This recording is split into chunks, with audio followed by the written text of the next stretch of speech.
लेकिन उसके अलावा तो भारतीय जनता पार्टी के लिए बहुत, जिसको कहें कि आसान लड़ाई है। हाँ, क्यों? क्योंकि वो अब जैसे ये 60 आपको क्यों लगता है कि वो पीछे चले गए और इनके लिए लड़ाई आसान हो गई? आप हो सकता है कि कुछ नीचे आता हुआ देखें हर्षवर्धन जी, ओवरऑल लड़ाई हर्षवर्धन, भारतीय जनता पार्टी उसको जो एस्टेब्लिश करना था वो कर चुकी है। हर्ष, मेरी आवाज आ रही है क्या? आपका एनालिसिस, जी बिल्कुल, आपका एनालिसिस ये किस आधार पे आप कह रहे हैं कि वो पीछे छूट गए? मतलब क्या पॉइंट्स आपने देखे? नहीं, बहुत बहुत क्लियर पॉइंट्स है। मैं आपको तीनों चरण से बताता हूं। पहला चरण जिसमें ये कहा गया कि जाट और मुसलमान एक साथ खड़ा होकर वोट दे रहा है, नहीं दिया वोट। मुजफ्फरनगर और बागपत की कुछ सीटों को छोड़ दें तो जाटों ने अपने लिहाज से वोट दिया, जो उसका एक तरह से कहें कि जो उसकी अपनी प्रतिष्ठा, जो उसकी अपनी ईगो वाली सीटें थी, उसमें उसने उसी तरह से वोट किए। जब दूसरे चरण की हम बात करते हैं जिसमें भारतीय जनता पार्टी का एकदम साफ हो जाना चाहिए था, वहां भी भारतीय जनता पार्टी को, जो अभी भट्ट साहब ने कहा, राशन का खूब लाभ मिला, और जो दलित मतदाता जिसको हम काउंट नहीं कर रहे हैं, उन मतों को भारतीय जनता पार्टी के लिए जाते हुए हमने देखा। तीसरे चरण की अगर बात करें तो अपने घर की सीट पर, मैनपुरी की सीट पर, आप सोचिए करहल में अगर प्रत्याशी के ऊपर हमला कराना पड़ जाए, अगर मुलायम सिंह यादव को अपील करने निकलना पड़ जाए, अगर शिवपाल यादव का चेहरा उतरा हुआ दिखे, तो इससे बड़ा कौन सा संकेत होगा? मुझे लगता है कि परिवार के भीतर भले ही उनको लग रहा है कि सत्ता चली गई है इसलिए अखिलेश यादव के पीछे खड़े रहना है, लेकिन यादव परिवार में बहुत ज्यादा मतभेद है, और जिसको हम आने वाले दिनों में हो सकता है कि बहुत विस्फोटक रूप में भी देखें। जी, अच्छा, हमारे पास दो मेहमान हमारे ऐसे हैं जो पश्चिमी उत्तर प्रदेश से ताल्लुक रखते हैं, वहीं के रहने वाले हैं, त्यागी जी और कटारिया जी। मैं गलत कर रहा हूँ, बताइए कटारिया जी, क्या माहौल है भाई आपके इलाके में? क्या गड़बड़ा गया क्या जो हर्षवर्धन जी कह रहे हैं? वाजपेयी जी, देखिए, कोई समीकरण गड़बड़ाया नहीं है। जो पिछले 3 चुनाव हुए हैं चरण के, उनमें मुझे लगता है भारतीय जनता पार्टी को बड़ा नुकसान हुआ है, क्योंकि पिछली बार जब 2017 में चुनाव हुए थे तो यहाँ पर बड़ी मेजोरिटी के साथ जो है ना सीटें आई थी। जिस उस सिचुएशन में आज भारतीय जनता पार्टी है, आप ये देखिए कि प्रधानमंत्री जी को साइकिल का नाम लेकर के आतंकवाद का नाम लेने का सहारा लेना पड़ रहा है।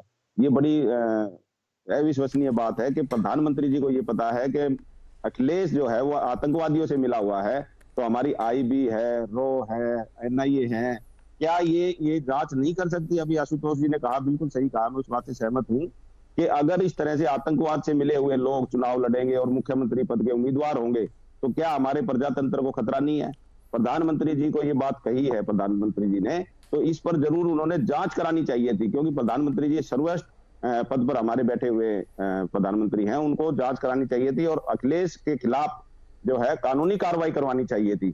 लेकिन भाषणों में आतंकवाद का नाम लेना, पाकिस्तान का नाम लेना, मुसलमान का नाम लेना, हिंदू का नाम लेना, ये खाली भाषणों में है। इसी बात से पता लगता है कि भारतीय जनता पार्टी कितनी पिछड़ चुकी है इन 3 चरणों के चुनाव में, और आने वाले जो चुनाव है भारतीय जनता पार्टी के लिए बड़ी कठिन होने वाले हैं।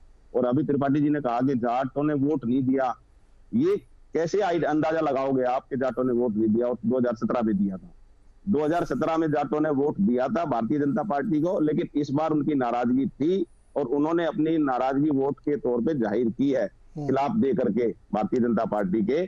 और उसके अलावा गुर्जरों ने, मैं कहता हूँ गुर्जर समाज है, जाट समाज है, राजपूत समाज है, ब्राह्मण समाज है, इन्होंने सबने जो है विरोध दर्ज कराया है, विरोध में वोट दे करके। ये एक माहौल ऐसा बन गया पिछले 10 से 12 दिन में, एक माहौल भारतीय जनता पार्टी के खिलाफ जो है उत्तर प्रदेश में ये मैसेज चला गया लोगों में कि योगी जी जो है दोबारा सरकार नहीं बना रही। उससे भी जो 10-15% वोट हैं जो न्यूट्रल होते हैं, जिनको हम बोलते हैं, जो असमंजस की स्थिति में होते हैं, वो जो है गठबंधन की तरफ उनका झुकाव हुआ है पिछले 8 से 10 दिन में, और उसका जो है नुकसान भारतीय जनता पार्टी को उठाना पड़ेगा।